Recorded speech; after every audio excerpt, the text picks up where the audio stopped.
right club. Be the right club today. Johnny, that's better than most. How about in? That is better than most. Better than most.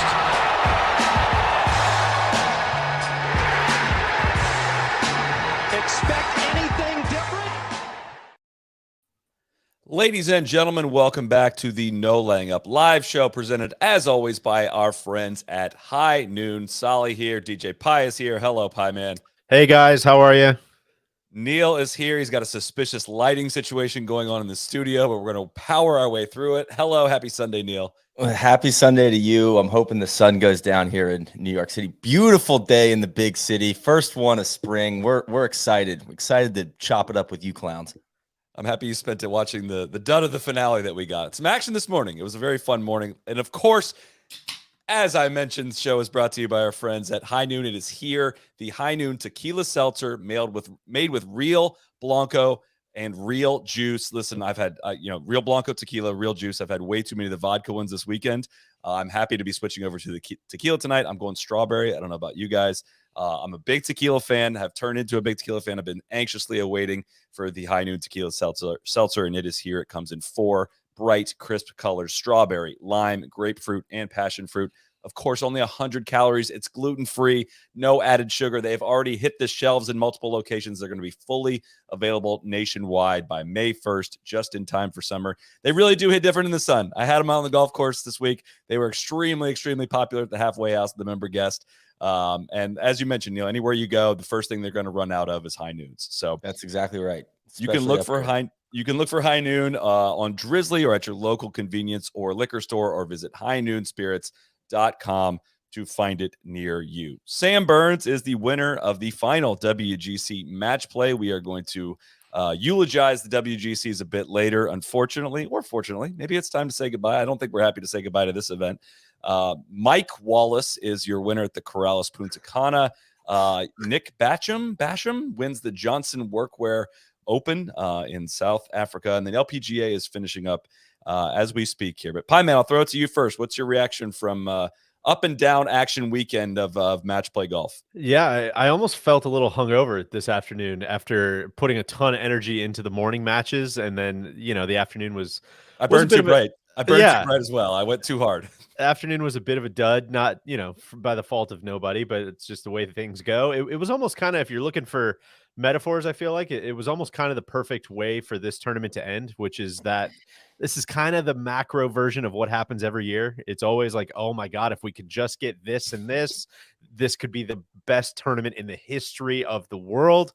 And it just never seems to break that way. And I think there's a couple reasons for that. But I mean, the big one is just, you can't play, you can optimize this thing as much as you possibly want, but at the end of the day, an 18-hole round of golf is just going to be a coin flip between these two, between this level of players, and you just can't play God with an event like this. And you're never going to get, it's going to take 25 years, and maybe you're going to get Rory and Scheffler, but more than likely you're probably not. And that's kind of just the way things go. I got some ideas of maybe what we could do in the future if we want to go all in on a match play tournament. For right now, for what it is, for all the optimization that needs to happen for sponsors and for TV and for the players and for all of these things, this is kind of the risky run. And it was a bit of a dud of an afternoon, but what are you going to do? I don't really know how you can really change it that much right now.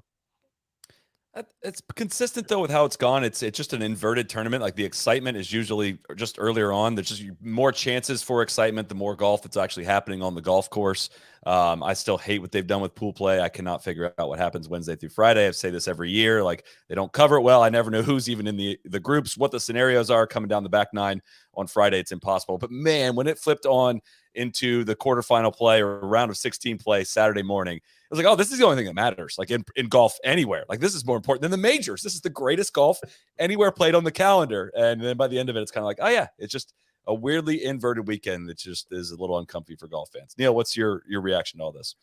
Well, you got to get out on site, right, Neil? Is that your first time out there? Yeah. Cody and I were out there Wednesday, and I would say I agree with you on pool play. I don't think you need it, but the early parts of a match play week are probably the best parts because it's just there's a million groups coming through. There's just a lot of storylines, a lot of like, guessing who's doing well, who's not. I think Saturday was, probably one of my favorite golf watching days, and I can remember for the last year. I was locked in all day.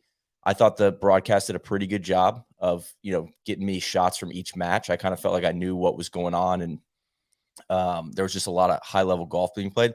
This morning was awesome. I was gearing up for a big afternoon, and it was almost the golf viewing version of a Mongolian reversal. All of a sudden, we're going to extra holes. No way Scotty loses this, right? And then, Cam Young's chipping out sideways from a bunker, and Rory, didn't play aggressive, and all of a sudden he's like, oh my God, Rory's got a 15-footer to extend the match. Like, what just happened, right? And Scotty misses a 5-footer on 13. Like, what the fuck, man? And so then I was kind of like, oh boy, like, and I even feel like the two guys in the finals were kind of like, oh man, like, I don't know if I was supposed to be here. You know what I mean? It was a little anticlimactic. Scotty missing that putt on 13 was started the slow motion car wreck of just like, oh wait, this can happen. What if they both miss? That wasn't supposed to happen. Yeah. I've already filled out my bracket. I've already picked out my snacks for the afternoon. I'm all dialed for this great day. Yeah, it was that's tough. That's tough. I think, but overall, I probably as a golf fan enjoy watching match play more than the traditional format. But it's true. There's some drawbacks. Like Cody and I, lucky enough to have some inside the ropes like passes. If you don't have those, and the matches get down to maybe 4, matches going on in the course, and you're a fan, you're screwed, right? And I think Dell's done a really good job with that 12, 13, 14, 15, that like alley down by the river. I mean, it is double-decker hospitality down there, and that's really the only way you're going to be able to see any golf. So I know, you think about the logistics of that, and it doesn't make for a great spectating experience if you're not in a, hospitality booth, or, you're not inside the ropes. But when you are, we followed Rory versus Scott Stallings for 10, 11 holes. There's nothing better than the ebbs and flows of match play. There's all this interpersonal stuff going on. Is he going to give this putt? They're kind of communicating, being nice, and then also some gamesmanship. I feel like watching match play up close and personal is a true joy. So bummed that the tournament is, it's not going to come back next year, but we can talk about that in a little bit. It's such a funny push and pull, isn't it? That, trying to design these things for so many different people, I think, is what ultimately leaves you in this situation where you kind of like nobody really wins, right? Like you're kind of trying to design it for the sponsor, and you're trying to design it for the fans on site and making sure they have plenty of stuff to watch. You're kind of not, you're kind of sort of designing it for the people on TV, which is the vast majority of the people who are watching it. It's a really weird thing, Neil. And especially it's almost kind of disheartening to hear you say that, where it's like, yeah, I mean, if you're on site, hopefully you're in the right place at the right time. And, it ends up sounding like the Ryder Cup, right? Yes. Where it's just like, oh yeah, I mean, I got an Instagram picture. Like I was there. I didn't see anything, but like, here I am. You can see that I was there. But whereas like the Ryder Cup is just so built for TV that you don't really miss anything. And it's just, you feel totally locked in. So I don't know. It's a tough nut to crack, man. It's kind of an unenvious position trying to sell that to a sponsor. And if you can follow a match and stick with it and have, like the room to view it, it's one of the few times watching golf tournaments where I feel present, right? Because you're not worried. You're like, oh God, the action. You're always leaderboard watching when it's a stroke play event. So it's like all this other stuff's happening around the golf course. But in this, it's like, oh no, this is just these two guys going at it, 1 versus 1. And I find that to be a good change up. So I would love it if there was at least one match play event on the calendar. I've really enjoyed this event the last 5-6 years. To me, where I end up with all this, unfortunately, it's kind of the same way I end up with TIO, which is just like down this like long winding path of like, what is pro golf, right? Like what is it, right? And it's so the reason why we end up with 72 hole stroke play events that all kind of look the same is probably for a reason, right?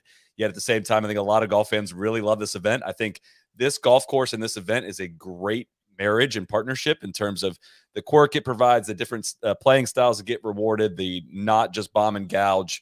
Driving distance is not just a straight up prerequisite on this golf course. There's funky, quirky little pins. There's kind of par 3.5s all throughout it. And it matches up really well. I just don't think you'd ever have a stroke play PGA Tour event on this golf course, but you would a match play. And, yet you end up like down all these different paths. I think every year we try to like fix the match play, or why doesn't the tour championship go to match play, or why match play.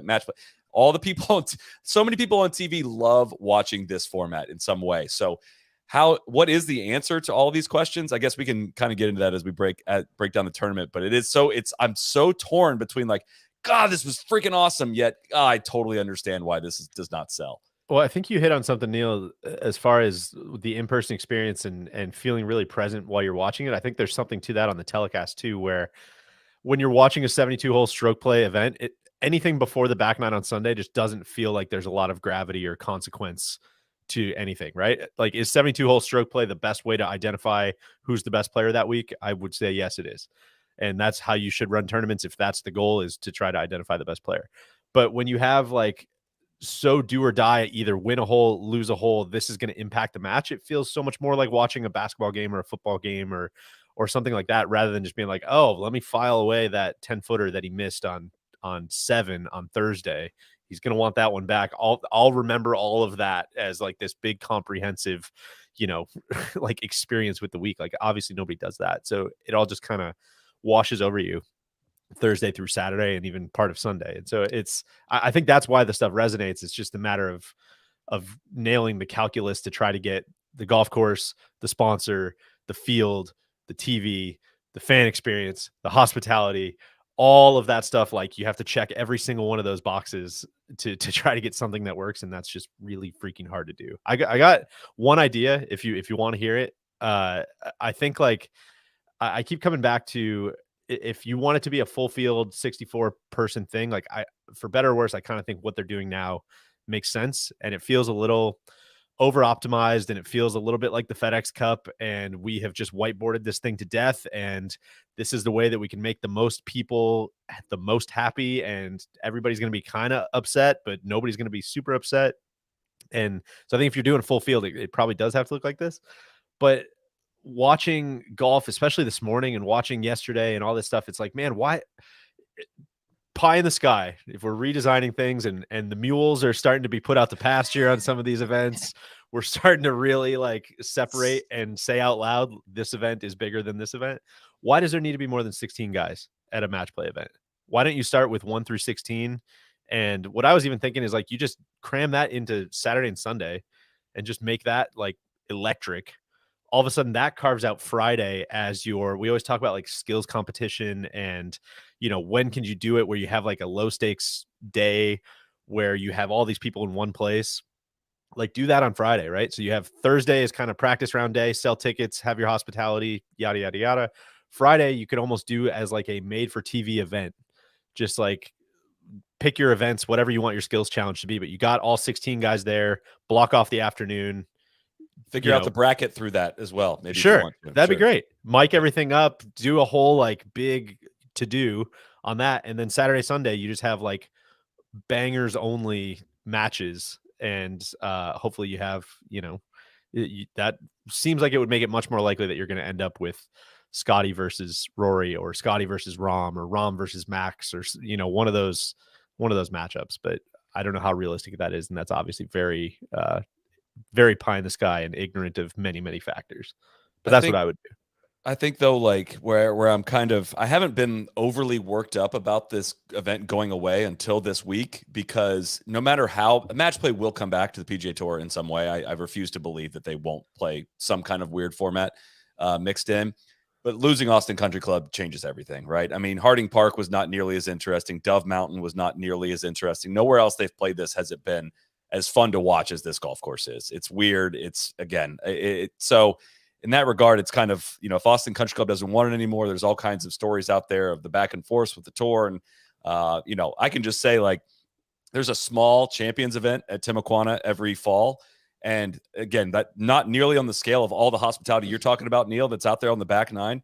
It's a war zone at our golf course for like 6 weeks leading up to it. And this is way smaller of a footprint. Like, it's not just about giving up your golf course for a week.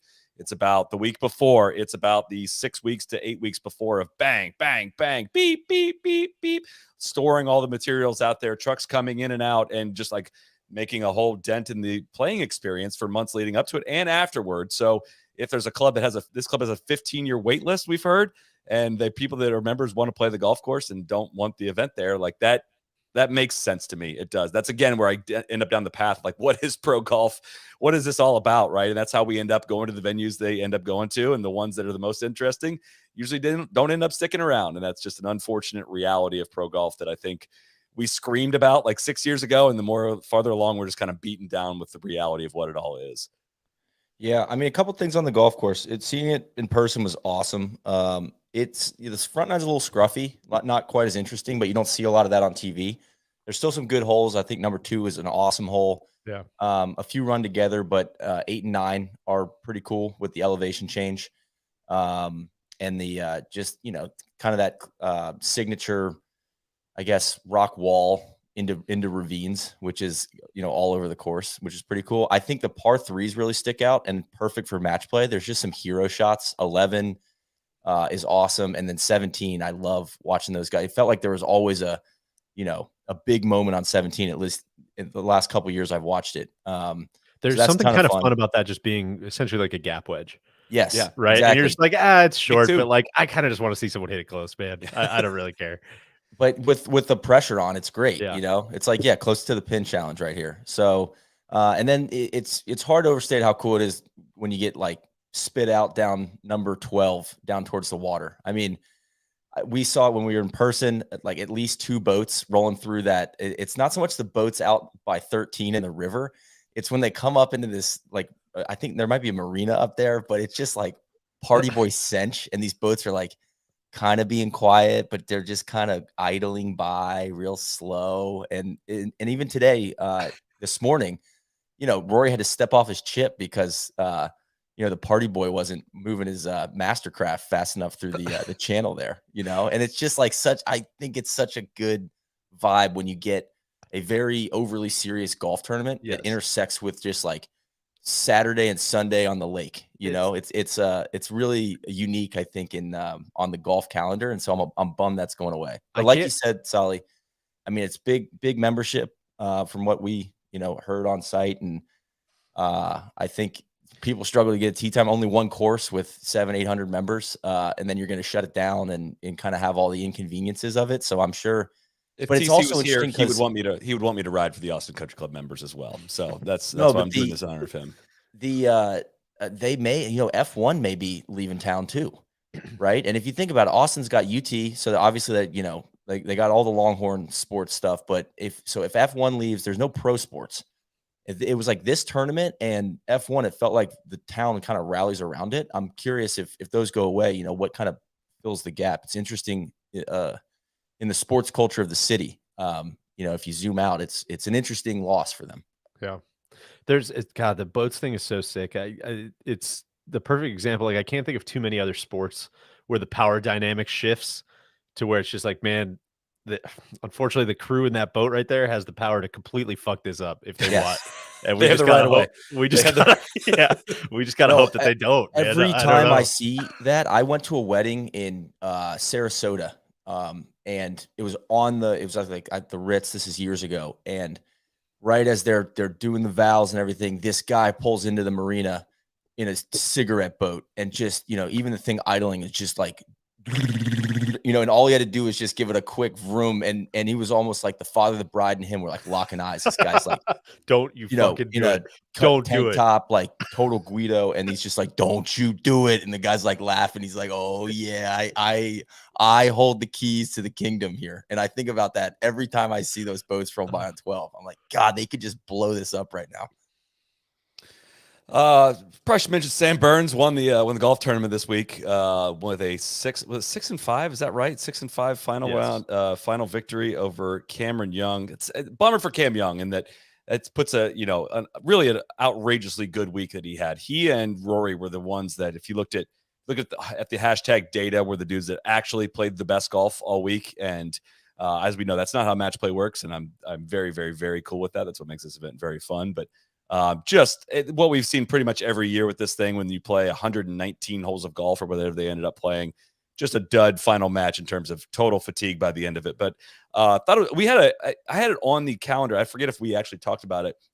head of the players, somebody had submitted a question like, what's wrong with Sam Burns? And it was like iron play had gotten very, very, very bad very quickly. And ever since then, he has completely turned around. He told a story about his coach, Brad Pullen, drove 15 hours to I forget which event it was in Florida to deal with him when he said he was being a pain in the butt, I believe was the kind term he used. And he credited him for the win, for getting him sorted and working out his backswing and whatever technical thing they had to work out. But man, he has flipped the switch and has turned on to like the gas pedal Sam Burns that we see in golf tournaments where he's in contention, because he wins a lot of these. And Cameron Young does not, which we can also talk about. But very, very impressed with the fast turnaround for Sam Burns.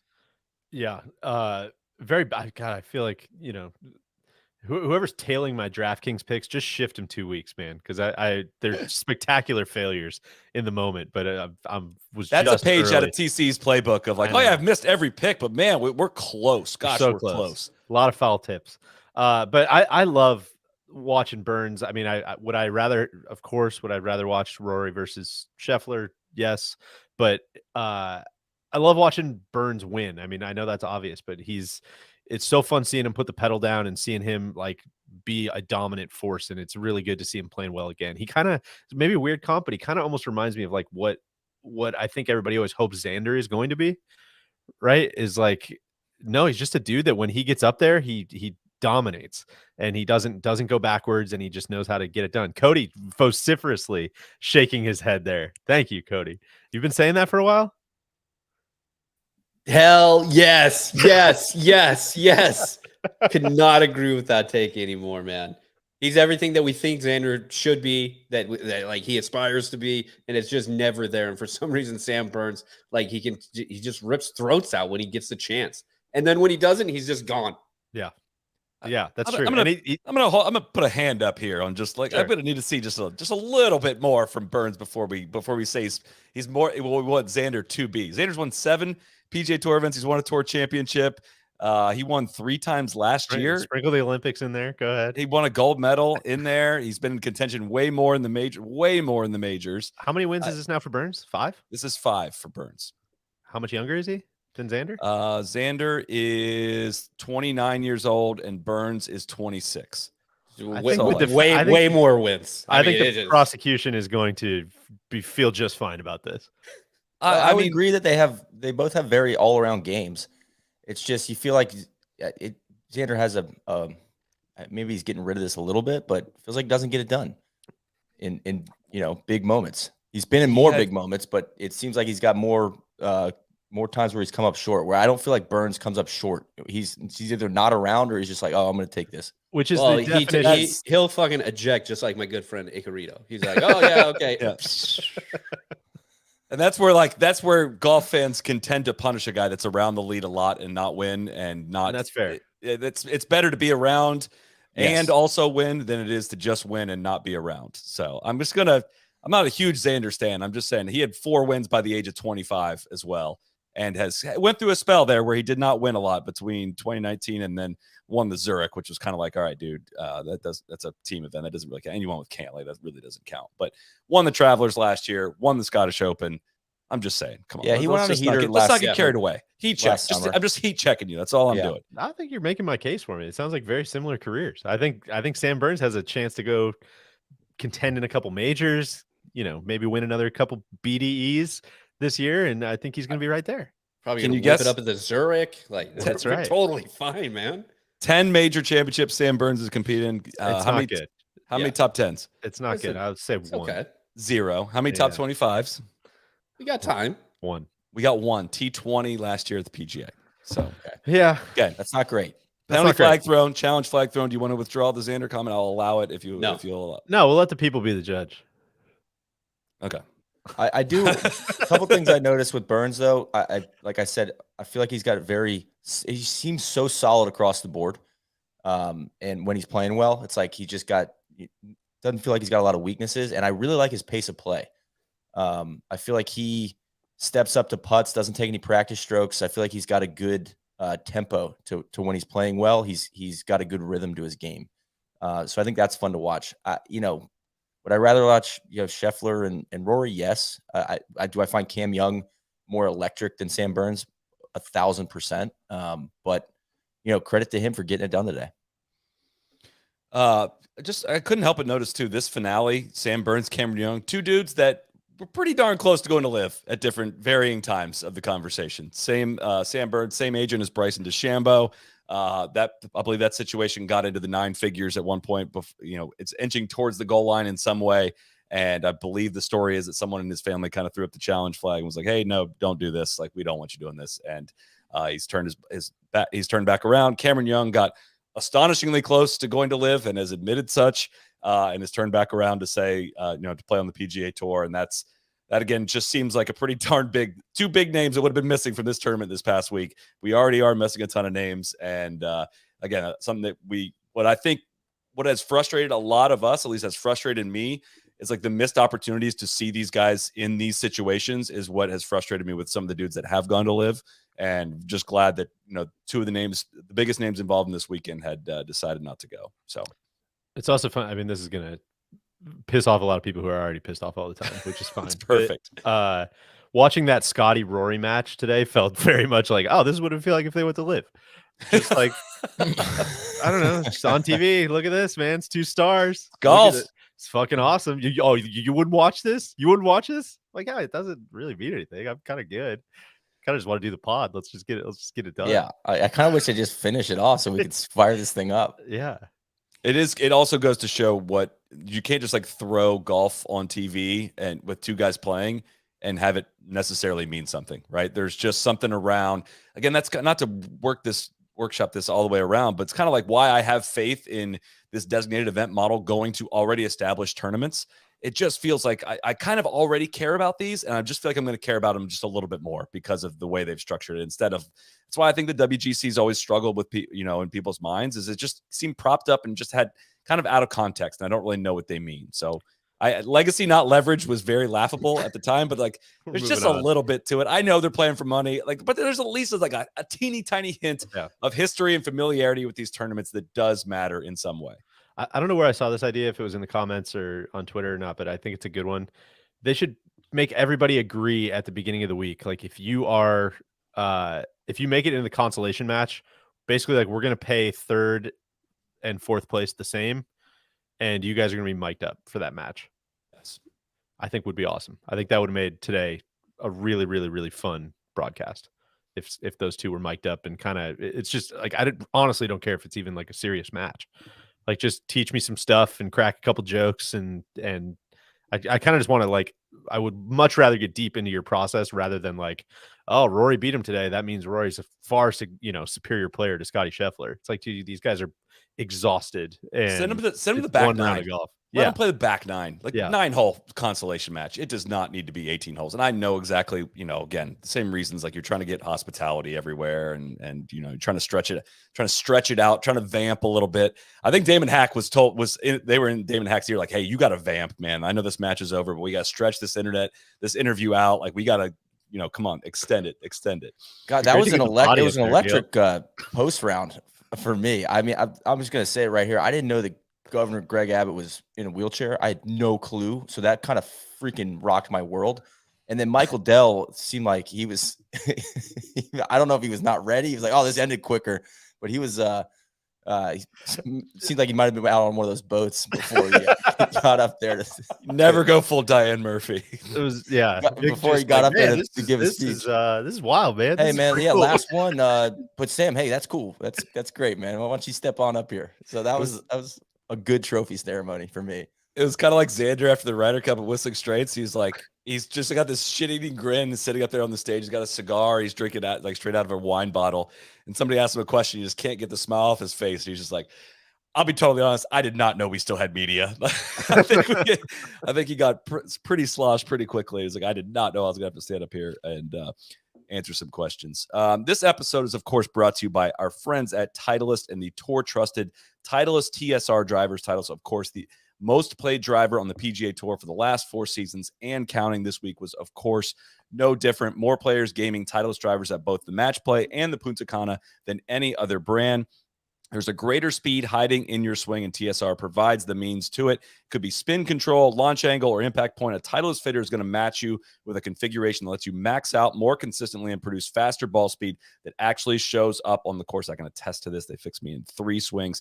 They have the TSR1, the TSR2, TSR3, and TSR4. They offer 4 distinct performance options for a variety of players. Neil, the speed man, what did you get fit into? I'm in a TSR3 with a slight bit of, I think, draw bias, and I think it's tuned up a degree to get my launch angle up. I'm no longer playing with the 80-gram shaft. That was a bit of a Band-Aid I had on the previous driver. So you know what? We played like 4 or 5 rounds. Cody and I got a couple of great rounds down in Austin while we were in town. We're rounding into form. You know, we still got some things to figure out. I need some more practice sessions with the sticks, but I like the TSR3. Deej, what'd you end up in? I'm in the TSR2. Just a little more forgiveness. Not quite as much of a speed freak as the boys. And I think my hosel, I think, is set to B2, which of course I know what that means, but you guys should look it up on your own time. But yeah, same thing. Just hitting it great. Great range session this week before a surprise 8 inches of snow, which was a real bummer, but seeing good things from the driver. So that's exciting. Where I was hoping we would go at some point about, you guys made the very bad, of course, Sam Burns, Xander comp, but like Scotty Scheffler. I said they're similar. I didn't say he's better than him. You said he's better. Trending. You said he's way better than him at every stop. Scotty Scheffler is the blank. Like, you could fill in how many different American guys we thought were going to be a certain guy that Scotty Scheffler is. And he lost both his matches today. I don't put a lot of stock into that to say, like, he powered his way through into the Final Four yet again. He was a popular pick in our DraftKings, and I regret nothing, of course, when it comes to this week, but kind of still, I know Morikawa's got the 2 majors to him, but kind of who we thought hoped Morikawa would be, hoped maybe Xander would be, hoped Cantlay would be. Like, Scotty Scheffler is that dude. And I know he's 3rd favorite right now for the Masters at plus 750. And I don't really understand that, because I might just put all Has he won one before? I'm trying to remember. He's going to be like Spieth pretty soon. He's going to have won like 5 of them in our minds, I'm pretty sure. That's crazy that he would be 3rd favorite right now. Not financial advice, but I would maybe give that a little look-see. Neil, maybe this is kind of a self-fulfilling prophecy, because I feel like we've kind of said it at these different checkpoints of the year. Like, the more he plays well, the more interesting he gets, the more he cements himself as the dude, the more I tune in to watch him. And Neil, I think you were on this block at the Players, just talking about how much fun you had watching Scotty. I felt totally the same way this week. And I feel like the footwork is starting to almost become like a little bit iconic, right? It's almost become like a signature of like, oh, that almost like, this is not nearly to this level, but like Tiger's got his little mannerisms that you remember. Arnie's got his, like, steering the thing after. Jack's got his things. Rory's even got his things when he's bouncing and whatever. And just seeing Scotty's footwork, I'm like, oh, that's his thing. And he's the guy. It's starting to take shape in my mind a little bit. I had a blast watching him. Yeah. That's why it was so shocking when he missed that 5-footer in the playoff, because like what he did with JT Poston was just like, oh my God, this guy's the Terminator. Like, he just never goes away. And then at the end, he just steals a match, right? It's just, how about when he gets down 3 to, was he 3 down through 3 to Burns? Yes. Yeah. It's like, oh, that's fine. It doesn't matter. He's going to come back. No, he's got it. Yeah. And I get in some ways, like, I hear the argument of like, oh, he's boring, right? But it's like, I think that's why some of the reason he's so good, he's in control. And I think we got to steer into that. I think it's got to be like, I was talking about that with somebody this weekend about, what he thinks is really interesting is just not. He's like, yeah, like, what are you going to do tonight? I don't know. It might get kind of crazy. We might cook fajitas tonight. Like, it might get, like, they might get really spicy tonight. Like, we might add a little salt to them. It really gives it a kick. Like, I don't know. I don't know if things get a little out of hand. I don't know if I have time, but like, maybe some chocolate ice cream for dessert. I don't know. I had no promises. Of course, no promises here, guys. But that's where I think we got to take this thing, because if you listen, that's kind of, he gets really excited about these little things that aren't crazy interesting at all. But I think we have to steer into it and make that a fun bit for the rest of the year. Or it's like, I love coffee. I don't drink it when I before round. So I don't need to get jittery. Crazy interesting about Scotty Scheffler. He loves coffee. He doesn't drink it before the round. Yeah. So, but on the course, I mean, he's a bona fide killer. and just can't, especially in this format. I have a ton of respect for guys that just know how to battle in match play, like TC style, right? Just never go away. They never seem to get down on themselves, and he is firmly in that bucket. This is third time he's played in this event. He's runner-up, won it, and now, top 4. I mean, that's a pretty good track record with this event going away. And it didn't seem like he had it all working on the greens this week. Something was uncomfortable. I don't know what the numbers say. For once, I'm going to go with the eye test on Scotty Scheffler on this one. Just say that. I mean, he still hits the shit out of the ball, but like he just wasn't quite dialed in on the greens. I also, to take absolutely nothing away from him, he's obviously been a stud at every level possible. But I think whenever we can, I think you got to shout out Ted Scott too. For sure. And I just keep thinking about it like, man, amazingly creative golf course, a guy that's been successful with possibly the most creative player in the history of golf. Like those two just seem to work. They seem to gel so freaking well together, which is again, where I'm like, third favorite for Augusta. Like, yeah, go ahead, man. Have fun with that. Like he's probably going to win again. Well, and it's great to see like with Cam Young and Paul Tesori. Yeah. Like I like seeing caddies almost get the evidence, and first the evidence of like, oh man, you were kind of having a huge impact, and then the credit for being so important, and like helping a guy break through. So, I mean, first week on the bag with Cam Young, it's like Cam Young, a little different. It looked a little different too. Got a little off to kind of a tough start to the year, a little slow start. It seems to be speeding up as we enter major season. First 9 on the bag, shoots 27. Yeah. I will say, is that good or no? And Paul's a friend of mine. I've gotten to play a lot of golf with Paul. I will say, like, they had a PGA Tour posted a clip of like them talking after the match, and Paul's like, "See, that is why we had to talk through the shot, because we could have easily made a mistake if we didn't talk all the way through that." Paul can talk. My man can talk, and I just keep an eye on those personalities. I wonder how well that will clash. It's just an observation of Paul. Paul is going to be in his ear, and it might work out really, really, really well for Cam, and I'm excited for him if that is the case. I was going to say this. I mean, as usual on the show, unnecessary psychoanalysis, but like Cam Young from a distance just seems like a guy like that. That information is clearly processing somewhere, right? And so if it's all just like spinning in his own head, maybe it totally helps to have somebody there to just verbalize all that stuff and to almost do like the talking for him and kind of drop the playbook. And it seems like again, I don't know Ted Scott at all, but like he seems very extroverted, very let's talk it out. Scotty doesn't, right? And maybe I don't know, maybe there's something similar about those dynamics.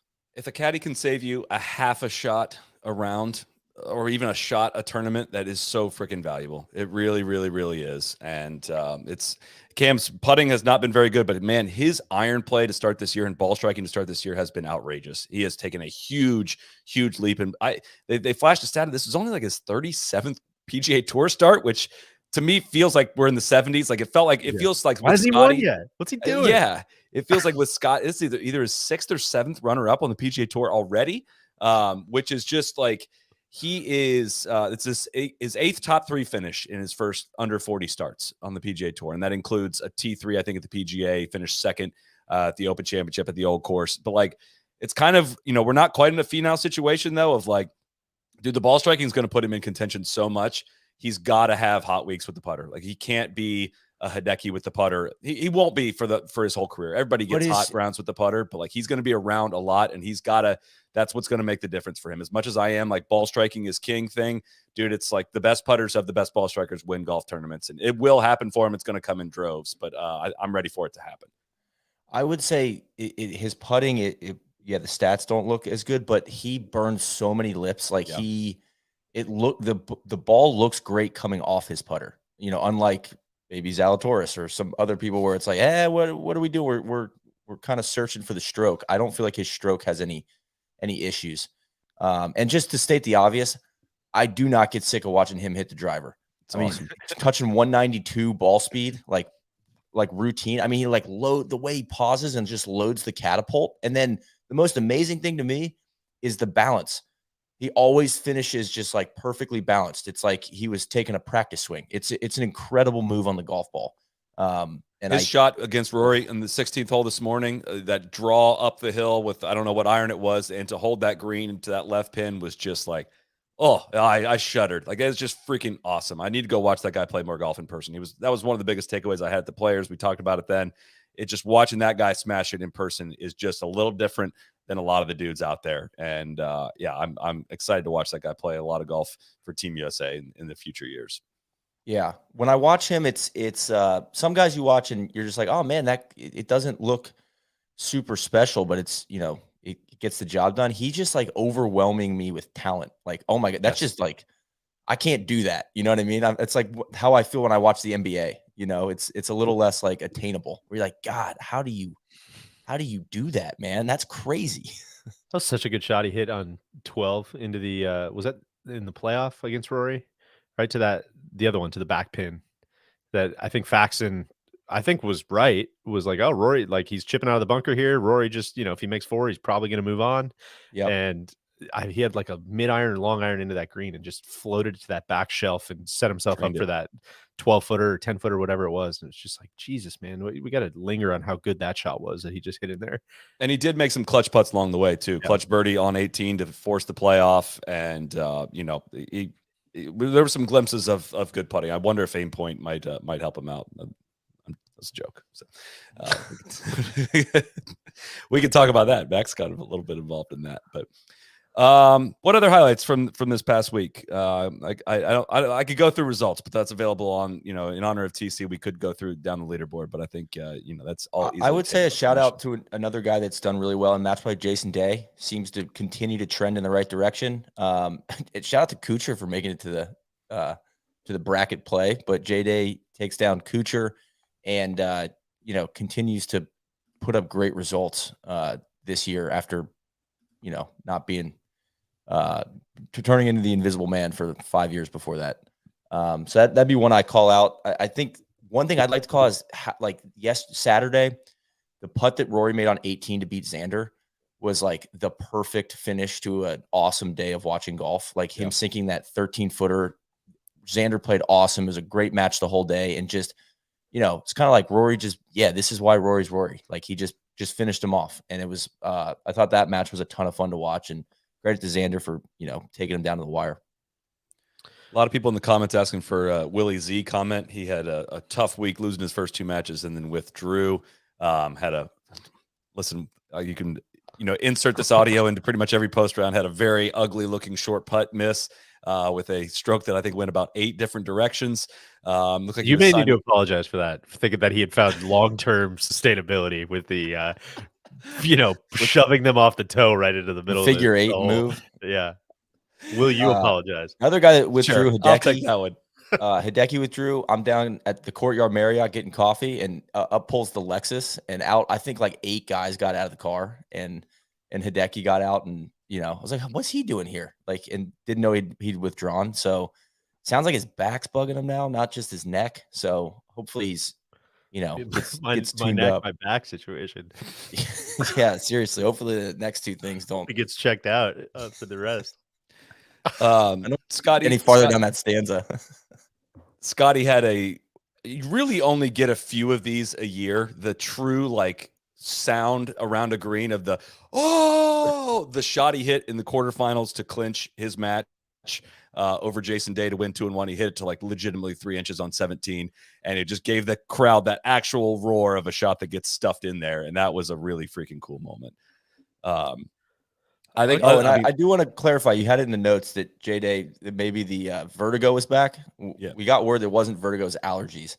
Mm-hmm. And Cody can attest to this. Cody was getting rocked by allergies all week, so I think that was legit. Cody, how we feeling now? I'm great. Cleaned up. Just pounded Zyrtec, Benadryl, Allegra the last 2 days. But yeah, I was feeling it right there with J-Day. It was tough, man. So in Texas, they have all these things called blue bonnets. They grow on the side of the road and everything. Beautiful purple flower. I know this isn't a flower podcast, but hey, you got to shout them out.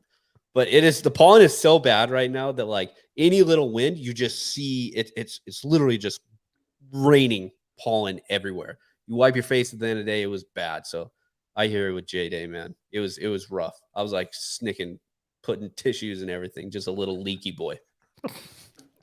I don't think I would have felt this way even a couple months ago. Definitely not a couple years ago. But if J-Day goes out and wins a Masters, I think I would feel some pretty positive emotion towards that these days.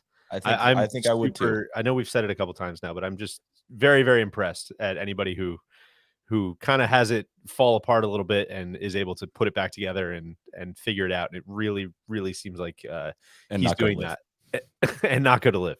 But he's also, I mean, we're going to talk about some of these old WGCs and some of this stuff. And like, there's not that many runs you can compare, like what Scheffler's doing right now, what Rahm's doing right now. But J-Day kind of did that in 2015. And many people forget just how fucking good he was for that stretch. And he probably didn't get as much out of it major wise as certainly he would have liked. And he's always played so freaking well at Augusta that would not shock me if he goes out and wins one. Be super, super interesting. Shot of the tournament, I think maybe the shot of the year. Rory on Thursday pulls up to his match against Denny McCarthy 18th green. He's one up 379 yards and drives it to 4 feet. I believe he gained 1.71 strokes in one swing. I don't know if I've ever seen a swing gain that much. I'm sure the albatrosses and stuff like that gain more than that, but truly one of the most outrageous golf shots I've ever seen. I was texting with him a little bit afterwards. I believe he officially has stated he set the distance debate back another 20 years because it reignited a lot of bad distance takes, but wanted to at least get a shout out for that shot because that was a true thrill, which we know could never happen if they roll the ball back a little bit and move the tees up. It just can't happen. So DG, he hit Denny McCartney with the Jack Ruby ball in Texas. just knocked Whoa, him out. Did not see that coming. Where did that guy come from? DJ thinks Denny McCarthy looks like Lee Harvey Oswald. Yeah, that was a great take from somebody on Twitter that just crushed me. Jack Ruby ball. God, that's so stupid. Did Rory apologize in those texts to Big Shot Bob McCarthy? There's a lot of Big Shot Bob erasure going on. McIntyre, I believe. Speaking of erasure, yeah, Big I Shot Bob McIntyre. McCarthy. Yeah. Denny McCarthy on the brain. Yeah, Bob McIntyre did drive the 18th green as well last year to win a match, I believe. I think maybe 2 years ago. Yeah, it has happened before, but of course, it set off a bunch of really bad faith takes on distance and all this stuff, and not all the things we need to rehash, other than to say it would be extremely possible to do that from a farther up tee with rolled back equipment, and all of the reasons why a rollback might be a good idea probably is a good idea for the opinion of a lot of people on this show. Still the same sustainability issues. Still an issue of which skills are being tested, the balance of that. Still an issue of golf courses becoming obsolete. Still an issue of expanding every golf course is not an option. I kind of just thought about this a lot this week. I just wanted to defend it. Like, the party's not over. All right. It's just like nobody is saying you can't party. All right. The long ball is still going to rule. There's going to be a lot of them. It's just like, we're going to need you to have it like wrapped up by 4 a.m. Like, that's what this kind of rule is. Right. And Rory driving one 375 at 5 a.m. doesn't mean that the party's canceled. I promise you. So I just want everyone to keep their cool when this happens. We know the same bad faith people are going to say the same things and try to, just muddy the waters of the conversation. I just want to say, the party's not canceled. Just please be respectful of the neighborhood. There's a lot. People got to get up and go to work. And, you guys are up way too late.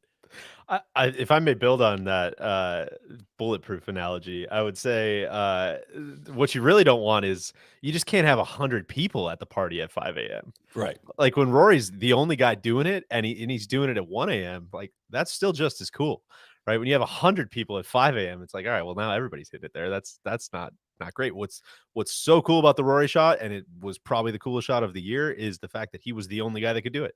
Like, that's all this is relativity and setting it and finding the line where the tippy top guys can do it and the other guys can't. It doesn't matter if it's 385 or 335 or 417 or what the number is so arbitrary. It just matters where the line is. Also, you can see behind me it's snowing again. I just caught that reflection. That's great for my golf game. I will say, well, that's a funny analogy because it kind of feels a little bit to me like it's snowing outside, climate change can't be real kind of way of looking at this take. Really could use a bit of that climate change right now, as you can see. Would love for that to kick in.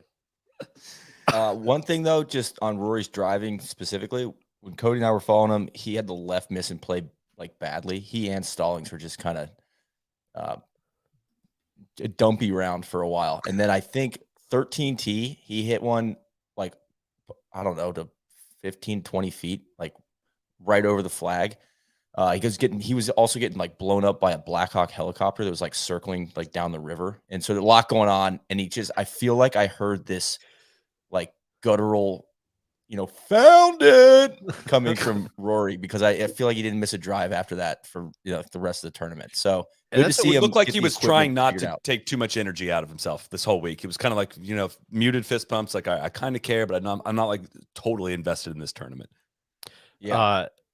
Quick circle back, but we didn't really touch on this with Sam Burns either, that like the wheels very much fell off during that match with Scotty this morning. Yes. And that's what's so cool about match play, I think, is like nobody's going to play perfect golf for 125 straight holes, but it's fine. Like having those ebbs and flows and making sure you don't lose it, and you can keep it on the tracks and still just get the job done at the end of the day is super impressive. And that was awesome to see from Burns, even if I was hoping for Scotty to win. Was like, that made the turn, and Scotty had won 5 holes in a row or something. It's like, oh, this is over. And to be able to not back down against like the literal number 1 player in the world is even if, and I'm told they're friends as well. So maybe that helped. I've heard that. I heard that they were good friends. Heard that too. I will say also, the revenge of the TIO. The TIO fought back with Tom Hell Kim, yeah. who airmailed 13 green, and it reflected back into. And he had to take a drop on the green and putt for birdie. I mean, the TIO really struck back on this one. And Listen, my thoughts on TIO have been well documented. I won't filibuster up here on it just now, but this is kind of the home of TIO, the arena down on 13. The 13th hole is the original. People abusing TIO, knowing that they can backboard. This has been an epicenter of that, which I didn't see a ton of it this year, but it's been an issue in the past. Cody, anything you'd add? You popped in here. You want to shut us down? Yeah, just one thing I'd say. So I watched Rory on the weekend at the Players. It was the worst driving I've ever seen. Obviously, well documented, put a new shaft in play. He looked completely freed up. I understand he had a little bit of the lefts going on, but it looks so damn good. And I think we also probably need to talk about the putter, because it like started out kind of slow, and I know it was kind of questionable there, but as the week going on and the match after match after match, he was just on fire. Looked good. Looked really good. It looked. I was kind of like, I think we were kind of joking in the DraftKings picks, like fade Rory, like too much driver stuff and a new putter, like too much tinkering going on before Augusta. He looked way more comfortable with both of those clubs than I would have thought he would have this week. But I know this is a weird week to try to exacerbate out to what works at Augusta, but man, it's just good to kind of see him holding some stuff in the middle and not looking very, very confused on the greens. It feels like Scotty Cameron and Bob Vokey might need to do a come to death row for for Rory. Wedge problems need to go away. You can't editorialize these. These are editorialized. These are paid for comments. We can't live on that block. We're come to death row. We are paid for on that one. You guys want to eulogize the WGCs, or you want to talk some Rory distance stuff? His takes on this past week. Well, let's do the WGCs. WGCs. Okay. We've documented how much we're going to miss the match play, but I thought I gave you a little homework assignment to the guys. We're going to go around the horn a little bit and share. I had way too much fun doing this on Saturday. Go around the horn and list off some of our favorite moments from WGCs. Who wants to go first? Well, I can go first. I just wanted to eulogize the logo. So, Cody, if you can pop up the logo, this looks like 1999 clip art that they never changed. The World Golf Championship logo, like I know that logo. I feel like it's been burned into my mind, and I laugh because it's really bad, but it's been around so long that it's almost like nostalgic, and they've never changed it. It's just always been like this logo, and it looks like it came from clip art. When they started them in 1999, and it looks like that's when this logo's from. So it's a bummer that we won't see it anymore. I'm gonna say, no offense to anyone, but I'm gonna say bad trophies too, like the clay pot. Oh, I kind of like them. I kind of like the colors. I don't think they're gonna age well, but that's a personal thing. I never knew that the trophies were named after like Walter Hagen. Yeah, because he won so many WGCs. That's what I mean. I was like, whoa, I didn't know that they named him. And Gary Player has one of them named after him. It's kind of bizarre. There's some WGC trivia that I didn't know about. The Wikipedia page for WGCs is so confusing. Like there's a championship, and then there's a champions, and the Invitational. I truly couldn't keep track of which event was what. It's I almost think like they rolled this, the World Cup up for a while. yeah, it's almost like Yeah, they this had the thing had an two-man, identity problem. Yeah. World Cup thing for a while, and then they were supposed to be all over the world, and then Fincham got a ton of heat because they were just in America, and then they moved it to Mexico, and they did the HSBC. So it's just been it's kind of been I don't know. It feels like a bunch of consultants came up with this long back in the 90s, maybe to, I don't know, fight off Greg Norman's World Tour, and it was a lot of things bolted together. And that's where I'll to be fair and balanced, and to make sure we're still getting paid by the PGA Tour, I will say that you can pick nits with the execution, but I think the concept was in the right place. And granted, it was 25 years kind of ahead of its time, but we're there's a lot of reasons why I think the designated events are not WGCs, but it's obviously there's a lot of similarities, and it was clear the problems that they were trying to hedge off. I just think the execution, much like the FedEx Cup, much like many other things that the tour tries to do, probably fell a little flat. But I see where they're coming from. We're coming from. What else you got, Neil? What else do I have? I think the shot I probably think about monthly is this is from the WGC Mexico, was Tiger's massive cut 9-iron from the fairway bunker. I think this was in 2017, something like that. I can't remember what year. No, was it earlier than that? It's more recent than that. It's more recent than that. Yeah. I think more recent. Yeah. But I was watching this shot live, and I think about it all the time. He hit a cut around this massive tree, hit the left side of the green, and with all the spin he had on the ball, it rolled like 40 feet to, I don't know, he had like a 5-footer. And that 2019, yeah, that's what it was. Yeah, that was just that was awesome. So I wanted to call that out. I think maybe one of the preeminent pro tracer moments in tour history as well. Yes. It was so perfect for what was like how broken that golf course was too. Like it's a architecture rule of like, you don't put a tree directly behind a bunker, like that. The bunker is the hazard. He had to hit a bunker shot around a tree at altitude when the ball doesn't curve as much. And of course the cat did it. It was such a sick shot. I think more recently, I don't have a picture of this one. You guys probably have it on your list, but DJ waving to the boat party. Of course. From 13T that's good stuff. And then one of my favorites is it's DJ not waving to the boat party. That's what made the picture so famous, was like he was just like, oh yeah, I don't care about any of this. Like, you think I've never been on a boat party before? Yeah. Man? Come on. So I butchered that one. My apologies. And then I have a couple that I don't want to steal you guys' thunder, but the last one I'll do is Rory chucking his club into the lake at the Blue Monster. I forgot about that. Oh God, that's right. Like, that was the best, man. I mean, and then the scuba diver goes out and like gets it for him. And then I think Trump presented it, delivered it to him in a cart. Like, it was so stupid, but I love a good, if you're going to throw the club, and he got his money's worth with that club throw. So I wanted to call that one out. The other thing, he's got like a Hogan like position going, the skipping the stone move going with that throw. I think he found it right after that. Yeah. And then I was just looking up the results and stuff. I didn't realize Jeff Ogilvy was such a match play killer. Won the event twice, runner up once. So I thought that was interesting from some of my research. But I'll turn it over to you, Deej. Well, I'll say famously, at one point, Tiger had 18 WGC titles, and Ogilvy was second with 3 for like a very long time until DJ busted through and finally got to 6. Yeah, and DJ's the only guy to win all 4 of the events. How about that? Yes. Yeah, Tiger never won all 4. I don't think he played in the What About China? The What About China event. Yeah, the What About China Invitational. Well, thank you, Neil. That was great. I forgot about the club throw. That was awesome. I don't have a great frame of reference, Sally. I'm sure some of your moments are going to be from kind of the older ones. I obviously remember the Tiger in the dark at Firestone one, which we can talk about. The Stephen Ames one, Sally. I'll leave that one to you. I think it all kind of stops and starts with me on the Patrick Reed top 5 player in the world moment at Doral. Was just an all-timer. I guess, in my mind, I'm one of the top 5 players in the world. Again, I've said this before on this podcast. I don't have a lot of issue with what he said. I don't think he was saying like the world rankings are rigged and they're not reflecting my talent. I think he's just saying like, yeah, in my mind, I'm one of the 5 best players around. And if you're him trying to become the number 1 player in the world, how do you not say that about yourself? Like, anybody who's not saying that is not telling the truth.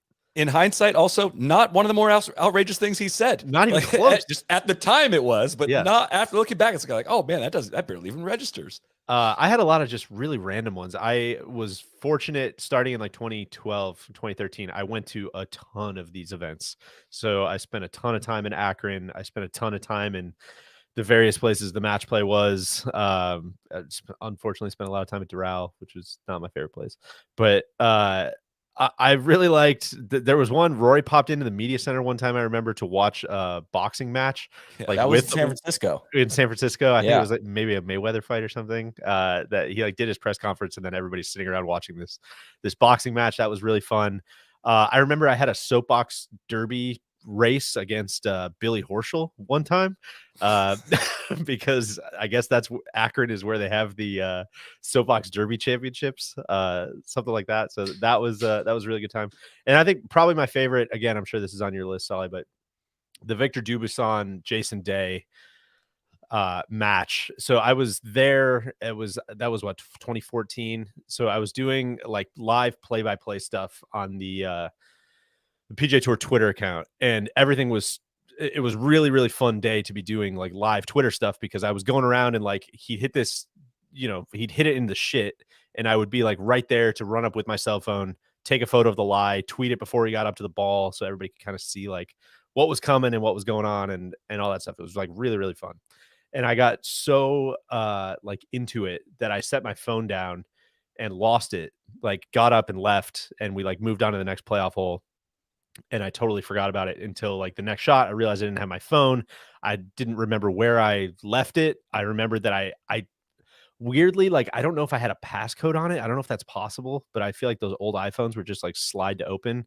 And I was like, Yeah. oh my God. Like somebody, whoever finds that is just going to open it. Like Twitter's open. It's the last app I was using. Like somebody's just going to like run wild on the PGA Tour Twitter account, and I will now be fired. And so in the meantime, I'm trying to like keep things going. So I had to like borrow somebody else's phone and log into the Twitter account, and I'm still following all this stuff. And to make a long story kind of long, Jason Day ends up winning after all these incredible up and downs by Dubuisson and all these incredible moments. And I'm like freaking out trying to get back to the media center because we were way out. I think it ended on like 13 or 14. And so there's all these like shuttles to shuttle like players and caddies and media and whatever back to the media center. So I was like, oh, I'm going to hop in one of these because I need to get back right away and radio somebody to see if anybody turned in my phone. And so I'm just sitting in this van, like waiting to leave. And Victor and his agent get in the van with me. So it's just the three of us, like immediately after this match ends.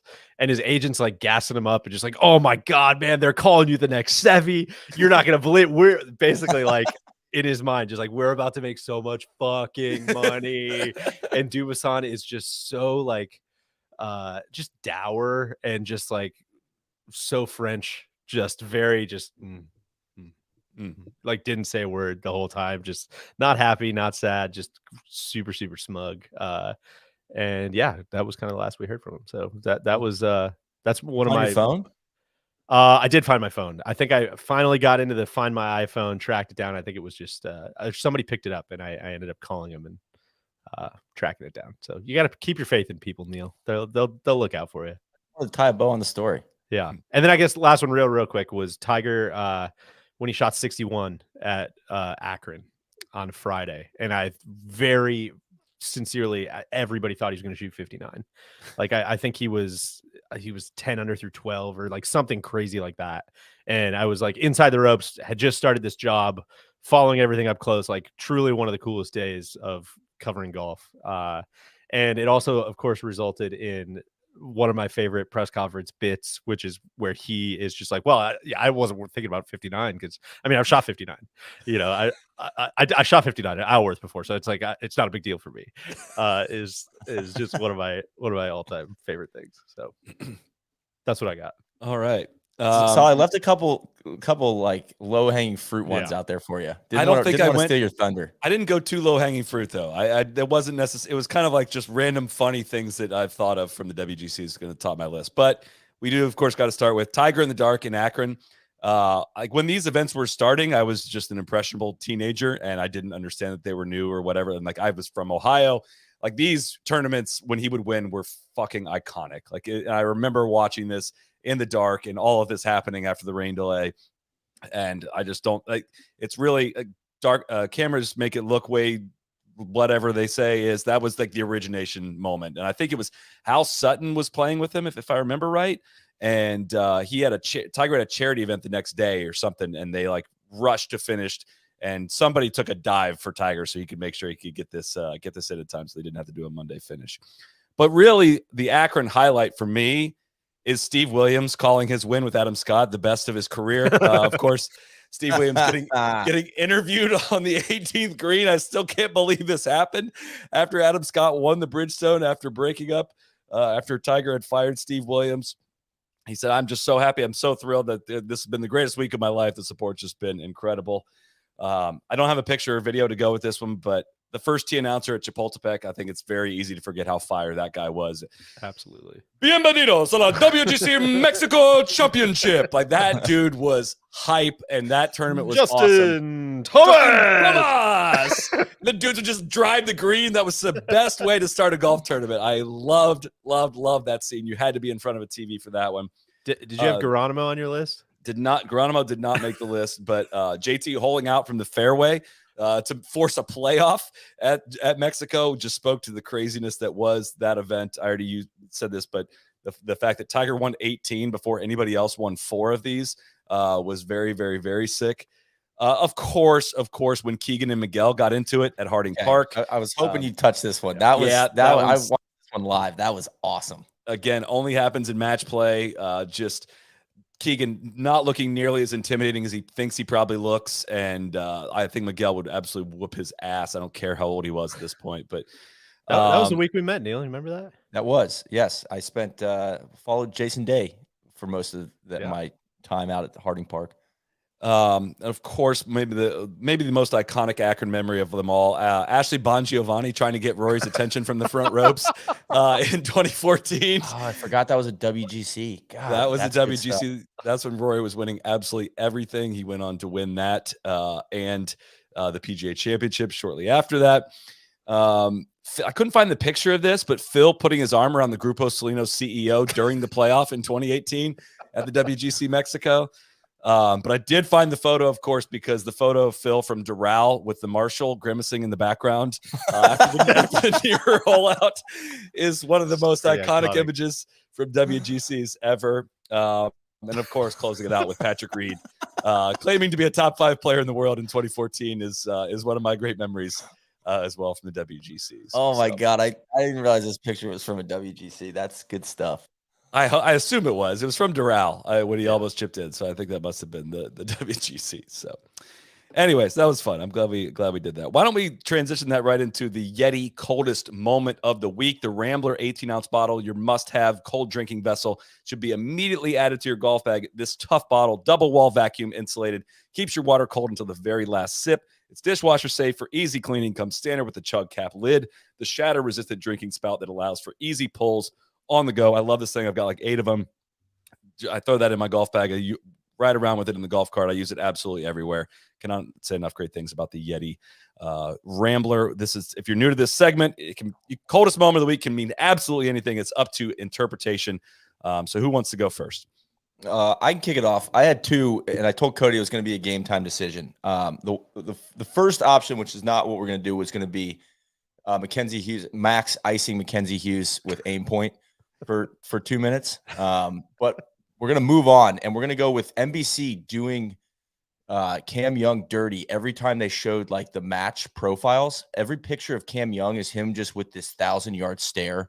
Like, it just everybody else is smiling in these pictures except for him. And I feel like I saw like this graphic with different pictures like 4 times this week. And they always kind of gave him with this 1,000-yard stare, no smile, almost like dumb look on his face. And I think that was cold-blooded by NBC. It's cold. I'll pick it up there. Mine, I believe it was Cam Young that hit this one as well on number 12. This one's personal. I know for Neil, I had to ask him if I could take this, but just absolutely smoking our guy. He was a former CBS guy, I believe. We didn't even believe it was him because now he was working for NBC this week. But just completely nuking him with that drive on 12, right in the shoulder. Really, I mean, of course, it's hard to see on the monitors, I'm sure, but made only that much better by Zinger. Be like, no, it didn't get him. He's fine. That didn't hit him. It's like that ball ricocheted off the guy, a human body. That's never seen a more clearly somebody getting struck with a golf ball than this video evidence. Just absolutely just decimated him. It was great. Then a fun little wink to it afterwards. But I thought that was my coldest moment of the week. But shout out to my guy. Parker's This his guy name. is Yeah. he's Greg Parker. He's a Greg spotter Parker. for CBS, I think now NBC, and he has like aspirational aesthetic. He's got kind of a light, subtle goatee. He's got the flow coming out, always wearing the visor, and he'll just show up in big moments. You'll see him in the background. You've seen him on TV. You have seen him. Keep If an you're eye out listening to for this, him. you've seen him. And Also, he's a pro's pro, so I'll say this. What was he doing standing there?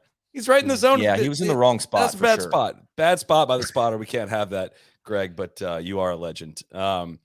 My coldest moment of the week, recent a pod bump. Billy Horschel got out of the group stage, made it into the sudden death match play.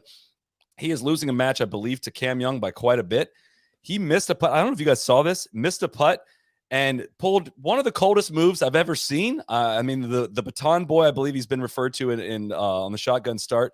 He picks up the ball with the back of the putter, and with the ball still attached to the back of the putter, did a full flip with the club, and the ball stayed on the club. That was about the swaggiest way to lose a hole. So I've watched this many, many, many times. And initially I thought that he scooped it and it was like the centripetal force that kept it there. I think it's like a forked putter. I think it is jammed too, it down still. on top, but still swaggy. impressive. I just, it had like impossible bottle flip vibes to it for a second. And I think the ball stuck in there pretty good. But That is our Yeti I would love coldest. to try something similar. Yeah, that is our Yeti coldest moments of the week. All right, let's get to Rory. Well, Rory had some. Before we Go ahead. get to Rory, one other thing I want to call out is that I love about match play. Very stupid. It's the one time we get to see pros quick rake. When they miss short ones, and they go some really good ones this week of guys missing short putts and then doing the quick rake. It makes it very relatable for me.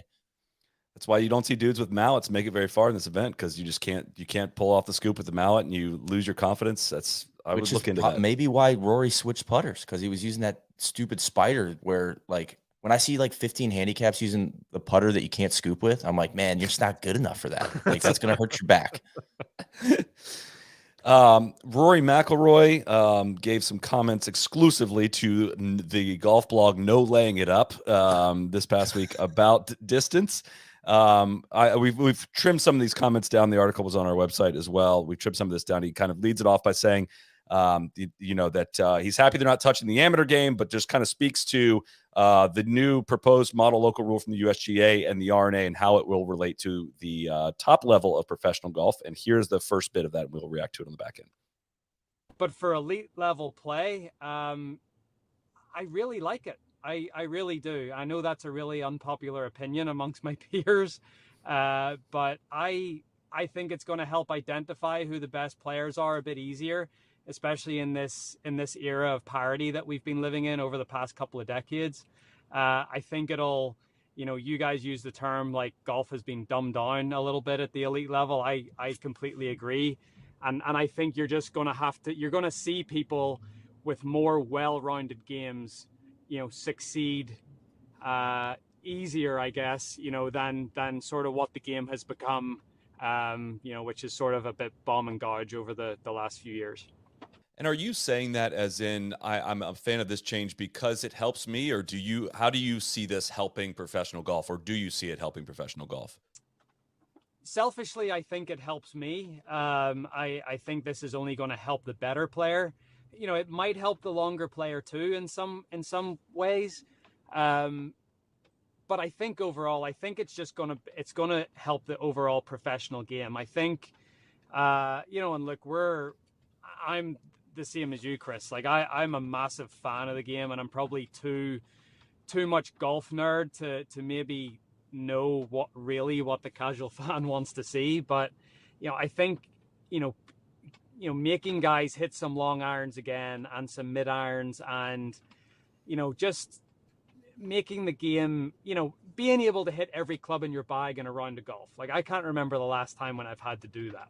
And I think, I don't know if this change in the ball will make us do that, but it certainly is a step closer to that.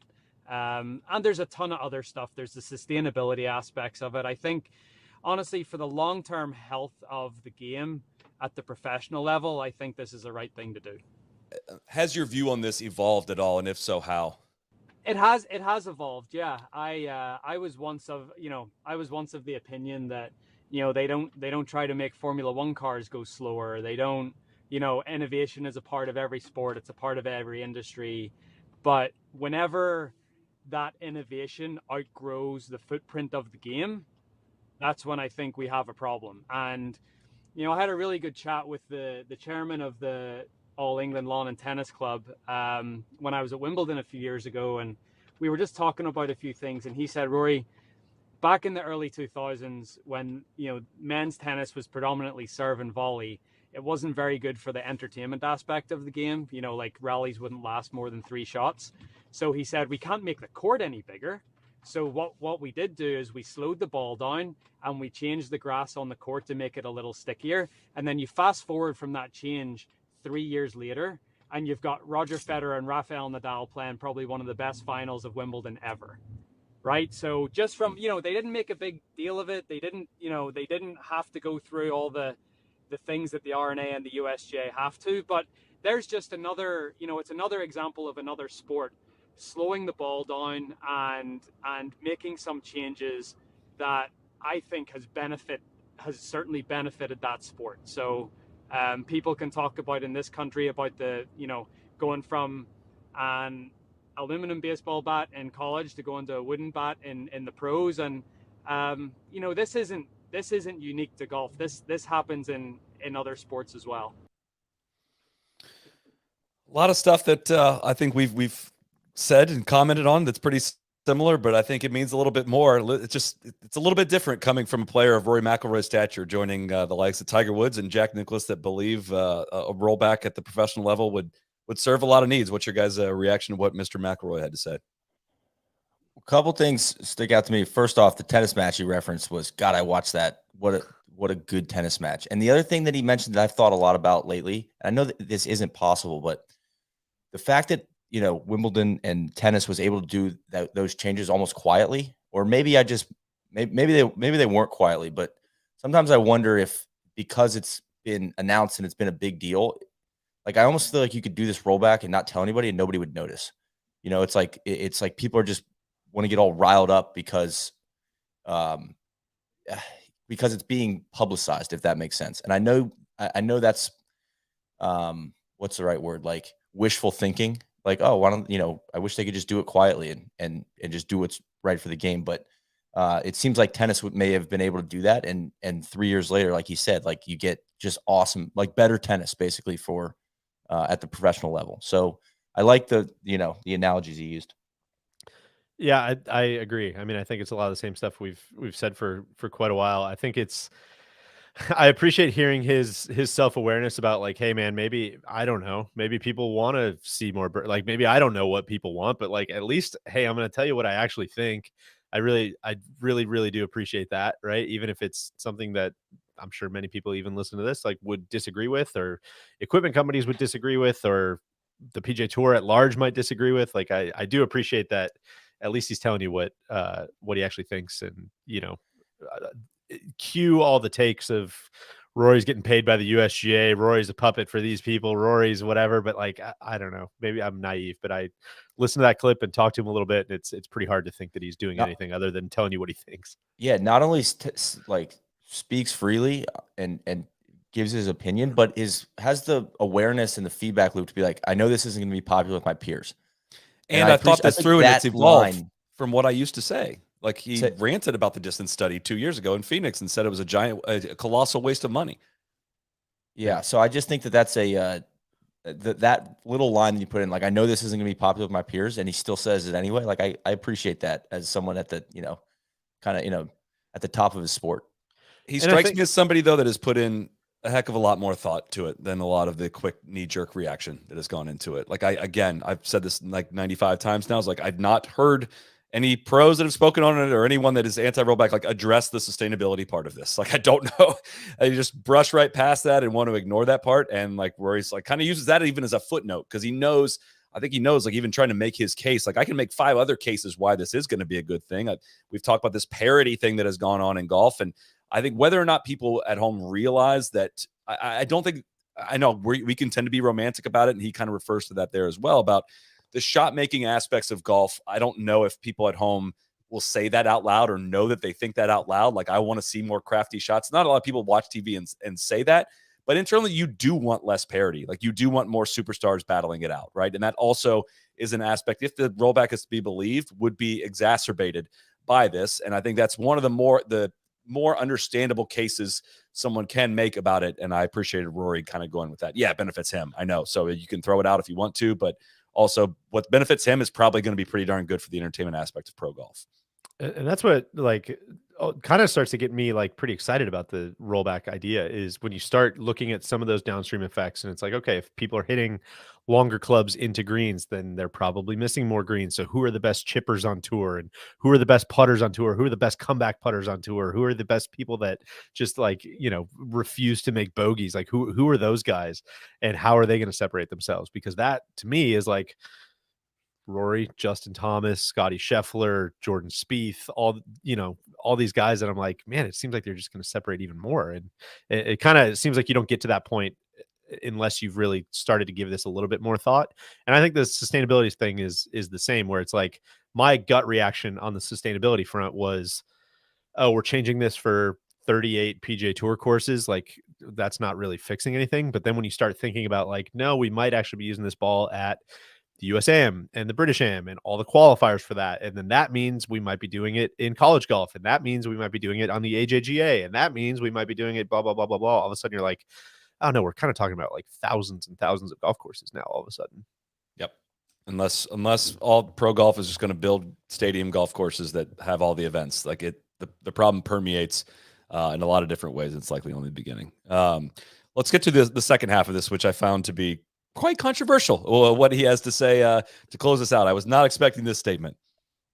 I think the PGA Tour is going to do you foresee a situation where they maybe reject this model local rule? Do you feel any duty to provide any influence in that? How do you see that kind of playing out? Yeah, so as I said, I think my opinion differs from my peers and probably the PGA Tour as a whole. And obviously, look, this is just my opinion and I'm only one voice. But, I think, honestly, if I'm taking my PGA Tour hat off here, the major championships are already such a big deal in the game of golf. And if the major championships somehow adopt this ball change and the PGA Tour doesn't, it just, I think, widens that gap between PGA Tour golf and major championship golf, which, if anything, the PGA Tour are trying to get, trying to make up some sort of market share, trying to get a little closer to the major championships in terms of the interest that we create within our tournament. So, I would, I'd hate to see a scenario in 2026 where I start the year off. Honestly, for me, the major championships are the biggest deal. So if the PGA Tour doesn't implement it, I might still play that, the model local rule ball, because I know that that'll give me the best chance and the best preparation leading into the major championships. Wow, that's pretty significant, I'd say. So, and again, this is personal preference and personal opinion. At this stage in my career, like, I know that I'm going to be defined by the amount of major championships that I hopefully will win from now until the end of my career. And, that's the most important thing for me. So if that gives me the best chance to succeed at the major championships and feel as prepared as I possibly can be, then that's what I would do. That's solid, hitting him with a McAtee. Bill McAtee. Oh, really? Really? Which is my exact reaction to that. I did not expect that. I still don't, obviously it's a hypothetical, but I don't know if that's a strategic move of his to kind of put pressure on the PGA Tour, or it was just I can kind of see where he's coming from on that. Like, dude, when I'm 37, whatever that age I'm going to be at that point, like, dude, whatever happens from there is all about the majors. And I will use the PGA Tour events as prep for the majors. I'm going to play this ball in competition, and that's going to help me hopefully give me an advantage in those majors. It's kind of a weird marrying of, like, he's ridden really freaking hard for the PGA Tour and set out the future of the PGA Tour, and at the same time saying this means so. Do you have any idea how little this means to me, guys? Was kind of a shocking statement, I guess, but I still very much is kind of a TBD, to be seen kind of situation as well. I think Jimmy Lusk in the comments kind of read my thoughts exactly. Maybe Rory's watching too much Succession. Maybe he's just trying to make a big bold play and get in the boardroom and start making some people call his bluffs. I don't know. I'm kind of with you, Solly. The more I thought about it, the more I'm like, man, the 37-year-old, 38-year-old, 39-year-old, 40-year-old Rory, like, what's the difference between? I mean, how many PGA Tour wins does he have now? 25, something like that. It's like, I don't think it's controversial to say he's probably not getting to 82. So what's the difference between 30 and 35, yeah, and 35 and 37? And I mean, I get, like, there's a lot of freaking money at stake here, but Rory also has a lot of freaking money already. And I very much get where the inversion happens, and he starts focusing on doing every single thing he can to max out those major chances, which are very, very minimal. So I started it with just like, all right, come on, there's no way this is true, and have come all the way around to, like, he might be crazy now. He's crazy enough, he'll do it. He might do it. So who knows? It's gonna be fun to watch and see. Well, and one other thing I'll point out, similar to what I said in the first clip, is I really appreciate you can hear Rory. He's almost working this out in real time. Yep. Right. It's not talking points. It's not rehearsed. It's like he's thinking about the issue. He's thinking about the question. And I don't know if I wish there were more professional athletes that were doing that. I'd like to see, like, him, like, chat about this with other top players. Maybe some guys that, like, a back and forth between them would be super interesting on the topic. And again, I just, not just because I think he views it very similarly to us. He's, like I said, he just seems to have done the most thought and put the most thought and research into that opinion. And it's going to be talked about a lot going forward. So. I think there's something very, very interesting and notable and fascinating about Rory having the 18 months that he's just had, and having every word that he's said picked apart, and probably losing more fans than he's ever lost before, and having people, call him all kinds of PGA Tour names and whatever, and coming, like, you kind of have two choices when you come out on the other side of that, right? It's like, I could either, like, all right, I'm just going to not say anything, and I'm going to not give any interviews, blah, blah, blah. Or, you know what, man, I don't give a fuck, and I'm going to say what I want to say, and I'm going to double down, and people are going to get mad, and that's fine. And it's, I think, incredibly admirable to come out on that side rather than just throw your hands up and not say anything to anybody. So it's impressive that he's out there doing it. I respect that a lot. That'll come up at Augusta press conference, I imagine, as well. And that's going to be a topic for Fred Ridley for his press conference. And there's going to be a lot of freaking storylines here. I kind of got chills a little bit when Damon Hack closed his interview with Rory today. It's like, all right, we'll see you in Georgia. It's like, oh my God, this shit is coming very soon. 8 days away from Masters Week. It's kind of wild. But what else from this week? Johnson Wagner had some takes. I don't know if you guys caught this on the Golf Subpar podcast. He was asked about kind of the new designated event structure. I'm a big fan of Johnson Wagner's work on Golf Channel and whatnot. I was very surprised, taken back by this take, I guess. He said, I'm furious about it. And he was referring to Nick Taylor at the Waste Management. He's mad as hell. Next year, we aren't going to have that story. And Nick Taylor is a baller. He's a 2-time winner. I love me some Nick Taylor. I think what makes the PGA Tour so great is having those guys in those events. And I'm shocked and disappointed. I'm a company man and I love the PGA Tour, but I cannot believe they made this decision. I think LIV was dead in the water, and it's like they went down and resuscitated it with this decision. Completely boneheaded to me. I just think you are getting to the point where you have 2 tours. Yes. Rest of the class has been on this page for quite a while. Appreciate you catching up. And, I can't stress enough how entitled you are to your opinion on this front. But I host a golf podcast weekly, watched that entire tournament. if you gave me $100,000 to tell you who the third person was in that, like I knew Scotty's coming down the stretch. God, I know it was a guy. He played really well. I think he's won before. I don't know. Was it like Chad Ramey or something? I wouldn't have gotten to Nick Taylor, and that I think is kind of the point, right? I love Great me story some for Nick Taylor. and I love me some Nick Taylor. But yeah, you know what? I can watch Nick Taylor at the Honda.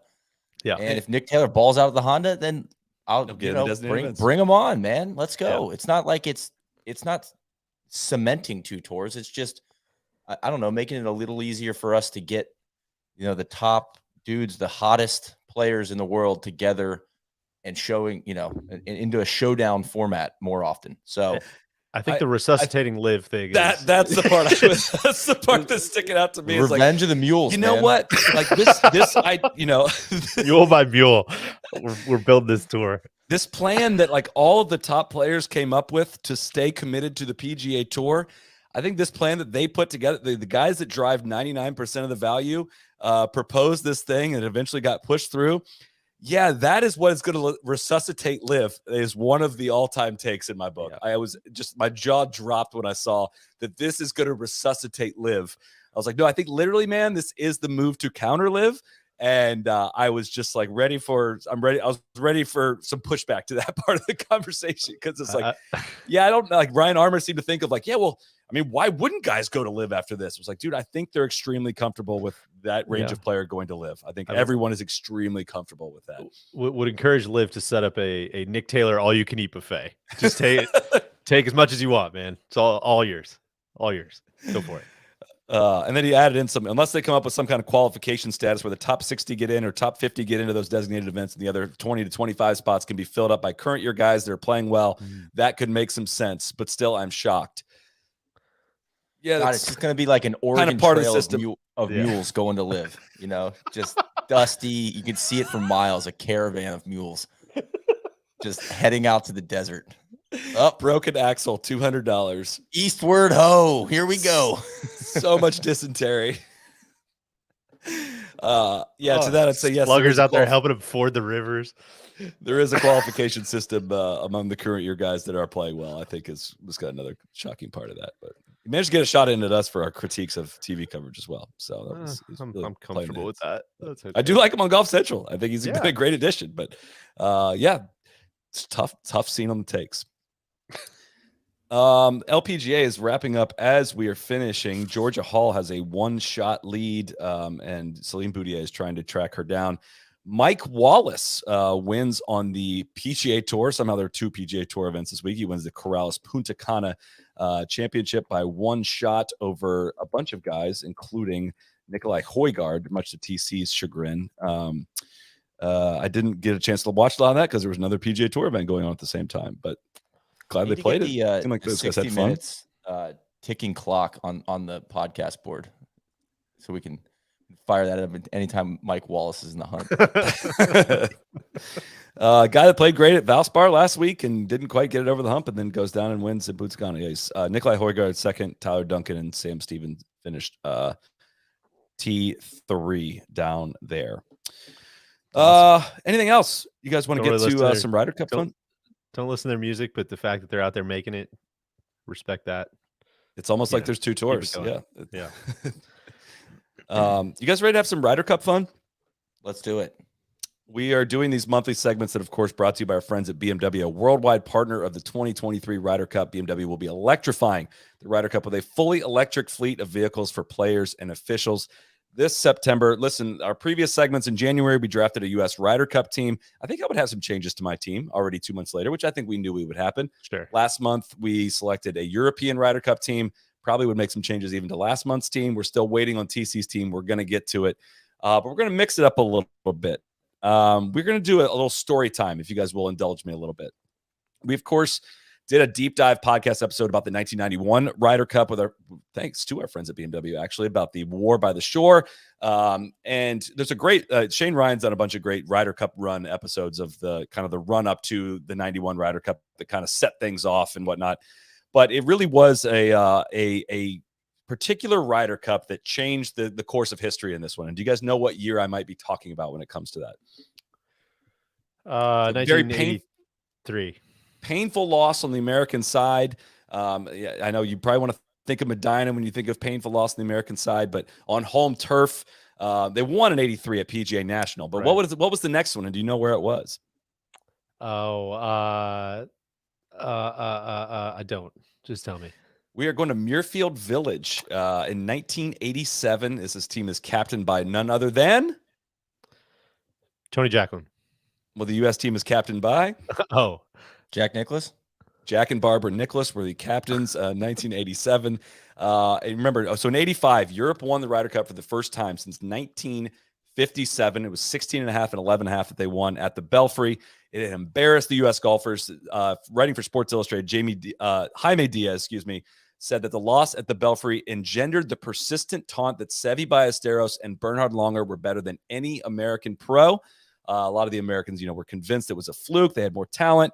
Having Captain Jack Nicklaus on their side on a course he designed, it's going to definitely restore the American dominance. The Europeans laughed at the team atmosphere on the U.S. side, at the need for the extra motivation to play well. Nick Faldo said, "We don't need any motivation. We are playing for history. It's like playing for your life." It was also Jose Maria Olazábal's first Ryder Cup. Seve took him under his wing and acted like a brother all week. He said, "He showed me the spirit of the Ryder Cup." Going into this, Nicklaus was a little skeptical about his team's chances. He said to Jaime Diaz, they had a bunch of guys who get the most out of their game, but we don't have any kind of player with the game that can be dominant. And I don't see him emerging right away. And so Europe jumps out to a 10.5 to 5.5 lead after 2 rounds that had people questioning whether the cushy life of the PGA Tour had made players soft, and that exempting 125 guys every year had given oxygen to the sentiment that most Americans didn't know how to win tournaments. And that's such a sick take. It is. And the catalyst for that was they kept losing matches on the 18th hole. So the take was that the Americans just didn't have guys that knew how to win. It's a bummer that seems to have gone away in sports writing is just like hyper aggressive takes. Hyper aggressive, no consequence takes based on 36 holes of golf. Like, well, these last 2 days, I don't know. I think we got to blow up the whole entire system. If you hear like Nicklaus describe his team, it makes it sound like he had a bunch of like Cam Tringalis on his team. It's like, the problem with the American golf system is because it's so difficult to win, our guys rarely get in a position to contend down the stretch. And instead of being aggressive, they develop a percentage type of style play. I'm actually kind of like, that kind of does make a little sense over 72 holes of stroke play. But he said on the European tour, there is less competition, which puts players in contention more often and makes them better, more aggressive finishers. Which is kind of hard to argue with that in that time period. So going into Sunday, the U.S. needed to win 9 of 12 singles matches to win back the cup. But Europe came out shaky. The Americans grabbed the momentum when Andy Bean beat Ian Woosnam. And it was very clear as the day unfolded that Ben Crenshaw versus Eamon Darcy was going to be a huge match. Have you guys ever heard about what happened in this match? Do you have any idea where I'm going with this? I don't think so. No. So Darcy was 35 years old. He was generally thought of as Europe's weakest player. Tony Jacklin once described his swing as agricultural. I don't know what that means, but I know that's not a compliment. That's the only thing I do know. He was a gatherer, not a hunter. He is the 111th ranked player in the world. Crenshaw was 35th. On the 6th hole, Ben Crenshaw missed a short putt that put him 2 down in the match. And in his anger, he slammed his putter down, a putter that he'd had since he was 15 years old, and snapped the shaft in half. He said he later claimed he tapped it down like on a walnut and it snapped. It was like somebody shot me. It took 4 holes to recover. I love the exaggerations in this time period as well. It was like somebody shot me. Prior to this match, Eamon Darcy had played 10 Ryder Cup matches. Can you guys tell me how many that he had won? 1. 0. He was 0, 8, and 2. But now Crenshaw to play the rest of the round, putting with his wedges and the irons. And a fan heckled Eamon Darcy, said, "If you can't beat him now, laddie, you're never going to beat him." Crenshaw made it work. He made a 3-foot par putt with a wedge on the 11th hole to win. He made an 18-footer with a 1 iron on the 13th, and then used this 1 iron again to make a 6-foot birdie putt on the 16th. And Eamon Darcy said he thought Crenshaw was putting with his irons by choice, not by necessity. They said he thought it was because the greens were so fast. He was using irons to slow down the pace on the greens, which is, again, also a very sick take. Crenshaw was 1 up going into 17, but Darcy ended up winning that hole. Crenshaw hooks his drive into the water on 18, made a 7-footer for bogey to force Darcy to make a 3-foot putt, but closed it out to win the Ryder Cup. They erupted in a huge celebration. There was just like something happened after that. I couldn't find the documentation of this. Like Nicklaus took his guys into a villa or something and just laid into him, just totally lambasted him. It sent the Americans soul searching. They began talking about reshaping the entire format of the PGA Tour based on this loss. And Nicklaus would say there are a lot of guys who sit on our money list from about 30 to 200 who will say, there goes Nicklaus again. But I'm going to keep preaching. You've got to have winners. You got to have heroes, and you got to have superstars that people look at. And so even as Andy Bean's not getting that job done, man. Even as of 1987, Nicklaus was still beating down this like breaking off the PGA Tour thing and proposing that, which I did not know that part of the 1987 Ryder Cup. But holy cow, that's a great story. No ice cream for the American team after that.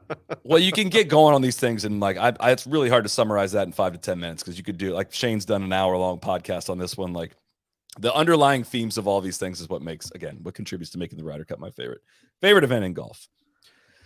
So, well, you know what? Shout out to Crenshaw too. Cody and I got a chance to look at his kind of home track, Austin Golf Club. Awesome. I mean, and kind of hearing stories of Gentle Ben around Austin. He's a legend in those parts. So, you know, you guys have any Tito's after the round? Yes, or maybe during. You know, great. It was a great day in Austin, Texas. So appreciate the hospitality down there. What do you think, Cody? Anything to add there?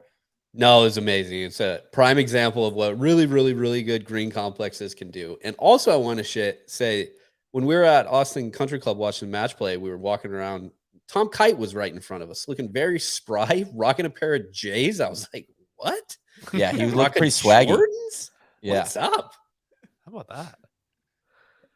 Shout out to Sports Illustrated and various other U.S. newspapers for the research, and Ken Van Valkenburg, who helped me, of course, accumulate that story. But any other housekeeping stuff for this week, or Cody, anything that we missed? Go ahead, Deej, with housekeeping. Waiting for this final round of the LPGA to finish up right now. We're chipping got an eagle chip right now. She has to birdie the 18th hole in order to tie Georgia Hall in the clubhouse. Yeah, you're saying. Yeah. Yep, at 20 under. So I'll wait until you guys wrap up housekeeping at the end. Not too much video front. I don't know the exact dates yet. We're figuring out where things are going to slot in, but we tweeted something this week. We're going to have a new series coming out with our good friend, Michael Wolf. You might know him as Bama Bearcat on Twitter and Instagram. He refuses to call himself a golf historian, but I think he's about as close as anybody I've ever met. He's surely. And he's like Dan Carlin. I'm not a historian. He okay. is. But I celebrate Tuckman's work on the Great War. That's exactly right. And so we've got some really, really fun stuff. He put together a great video basically on how the Masters became the Masters, what the history of it is, what levers they pulled to really kind of make it into the biggest golf tournament in the world. So really excited for that. We've got a full fitting video with KVV from our friends at Titleist that will be coming out shortly. And then we've also got another film room from the Gasparilla, looking at up close and personal at Solly's round with Justin Hubert on the bag. So some great player caddy stuff, a little bit of a different spin on a tournament that we've covered in the past. And then some other video stuff that'll be coming soon. We're not quite ready for you yet, Neil. We're not quite ready to talk about it yet, but we'll let you know when we know, you'll know. But big week in the pro shop. We've got the Masters collection, some more spring the first major coming collection. in. I don't think but I don't believe it's affiliated. Good point. First major that collection. Okay. That's exactly right. The first major collection. Newsletter Glory's will go first out. shot. Nest members get early access. Nest newsletter will go out Tuesday, and then the bigger, wider newsletter will go out Thursday. So easiest place to stay up to date on the merch, newsletter.nolayingup.com. Neil, what's the Nest, man? What's that? The Nest is our kind of the center of the maze, I think is the best way to put it. So if you want to learn more about the Nest, nolayingup.com/join. You get a lot of extra perks if you're a Nest member. Big and I will be back this week with a LPGA pod recapping the tournament that's going on right now, the LPGA Drive On Championship. Celine Boutier putting on 18, has to make, drains it to go to a playoff at 20 with Georgia Hall. So we're not going to finish this in time for Succession to start, but we'll do a full recap with the big guy. He is alive. I know people have been asking, where's Big? Where's Big? He's alive. We actually recorded an episode or a segment earlier today with young Rose Zhang, little Anwa preview. So excited for that. It'll be included there. And that's it. That's all I got. Shout out to Lauren Coughlin for almost the Mackenzie Hughes this weekend, 67-67 on the weekend. I believe she was T21 last I looked. So great weekend for our young hitter there. So thank you everyone for tuning in to yet another live show. Shout out to our friends at High Noon and the brand new tequila seltzer. Please go check it out. It is very, very, very much worth your time. Shout out to Yeti, shout out to Titleist, shout out to BMW, shout out to everybody. And for listening, tuning in, watching, tweeting, harassing us on Twitter, all the good stuff. So thank you all for being here on Sunday evening, wrapped up in time for Succession. Excited for this. Would be remiss if I didn't mention, plug. if you'd like to hear an hour and a half on Succession with Rory McIlroy, that is on the Trap Draw podcast as well. That's a real thing that happened this past That's a week. real thing that actually You guys put us in a tough spot. Neil and I coming out with an episode of The Booth next week. It's hard following up Rory, man. Tough act to follow. I know. But we did it live. First, not live, but in person. So it was good to get it. Literal. Cody set up like an interrogation booth in his hotel room. I was welcome. Hey, welcome in, Neil. Please have a seat over here. So that'll be out this week. Impressed with our timing here. Thanks again, everyone, for tuning in. We'll see you back here. We'll be not live next week, but of course we'll be live for the Masters shows. After every round, we'll have a Masters preview. We'll have all of the works. So thank you for tuning in. We'll see you back here next week. Cheers. Cheers. Cheers.